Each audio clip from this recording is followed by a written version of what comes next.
Hello, Mr. This is Katherine Gonzalez, and I'm going to explain a little bit about the consumer protection law. And well, the definition of this law is mostly some regulations and statutes that are safeguarding some uh, the goods of the buyers and also the services.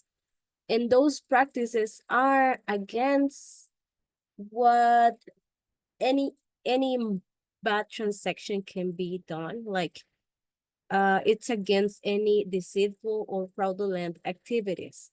So for understanding more this law, we have to know that there are some key points, like the right of information from the buyer, and also the right of safety, also the right to choose, and also the right to education.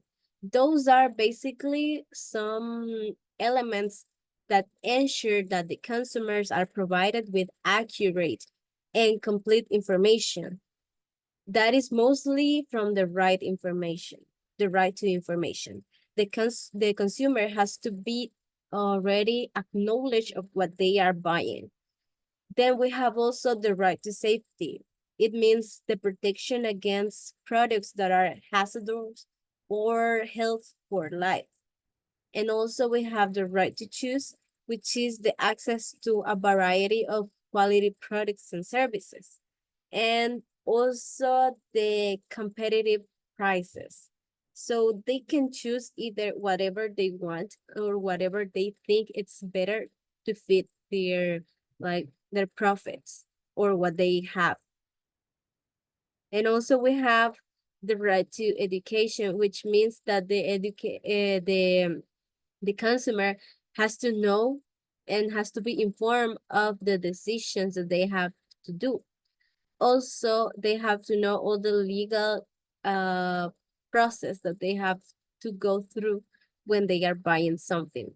Let's say, for example, I buy a new phone, and that phone, which is new, has to do with many important things. They have given me the instructions for using the phone, but let's say the phone has a problem from fabric. So I didn't know that when I buy it. Then if I need to change that, there has to be a part in the contract that says like my warranties or any problem with the fabric, how to solve it. Normally they give you a warranty of around a year or less sometimes. So I have to read that as a buyer or as a consumer. I have to know that beforehand before I buy it, because what happens if the warranty just says 3 days after buying it? Maybe I would not have enough time to, to solve that problem. So those are some of the penalties I will have to go through, or maybe the situations I will have to go through when I don't read the laws or the contract that I have received. Mostly that is the consumer law protections about. Like they have to know what they have been provided with. And then we have also, in the other hand, deceptive traits, which are practice, right? That some people do. The deceptive trade practices refer mostly to business actions. Those, as I understood, mislead or deceive consumers. These practices can occur in various forms, like false advertising, misleading labeling, and also other forms of dishonesty or promoting or selling products and services. And also the goal of deceptive trade practices is to include consumers to make purchases they might not like. If they don't want to do it, they even are attracted to do it. and based on false or misleading information. Then we have, well, that these people practice the deceptive of the advertising way. Uh, they can claim a product, and then they can also try to rearrange a situation. That's why we have the consumer rights, the obligation of suppliers and complaint mechanisms, enforcements and penalties, some consumer education. Okay, sorry. Basically, you were saying in the during the class that there is a difference in between deceptive and also lie. Mostly deceptive is when people uh are like are said that something is in this way, but that is not true. So people are engaged to buy something that they maybe don't know, they don't want to, because it just caught their attention. But a lie is something that just comes ahead. So first of all, for understanding this, well, I just have the consumer rights. As I understood, consumer rights is that they can claim what they have bought, like what if they have been said that a product has some benefits and the product didn't have it at the time they bought it, they can go and claim and say, hey, you treat me in a different way. You told me that this product has, for example, a good camera, let's say from the phone, and the phone didn't have it. So you have to do something because that is a false advertising, you know? Sometimes these situations happen when you don't read and when you are not so well like let's say communicated with the person sells the things, and also when you don't know about the product you are buying. So sometimes you can get a discount or something like that, but depends on what they have advertised, what they have also been claimed for. Some companies are able to change the things and to help their service, their consumers, but sometimes there are companies that they just don't care and they sell the things and that's what they matter. Then they don't change anything because you as the consumer, you didn't know that when you buy it, when you bought it. Let's see, now we have contract disputes. Those contract disputes mostly arise when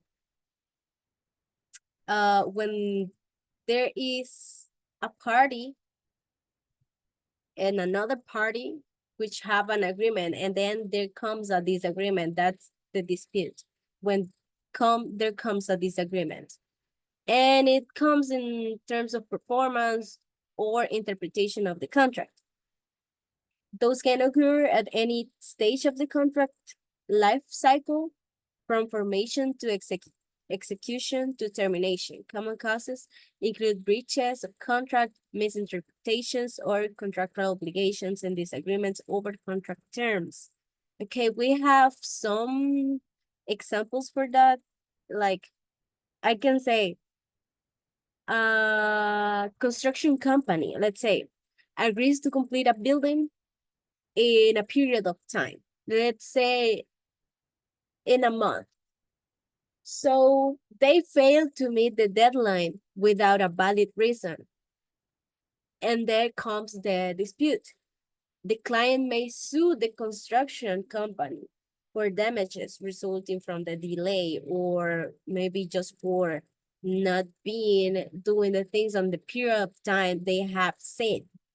Then we have the non-performance scenario, which is like, okay, you didn't do it in the time that it was supposed to be done. So now what do we do? the client can seek for a compensation, like, okay, we are going to discount the amount of money we are going to earn for building the things, but give us more time because we didn't do the building in the time we have said. So those things can happen.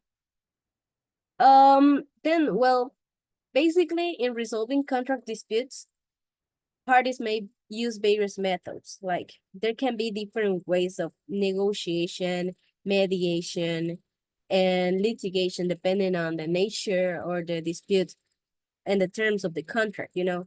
For example, this let's say this company had done a contract based on a month for building the things that they have to build, and they didn't do it.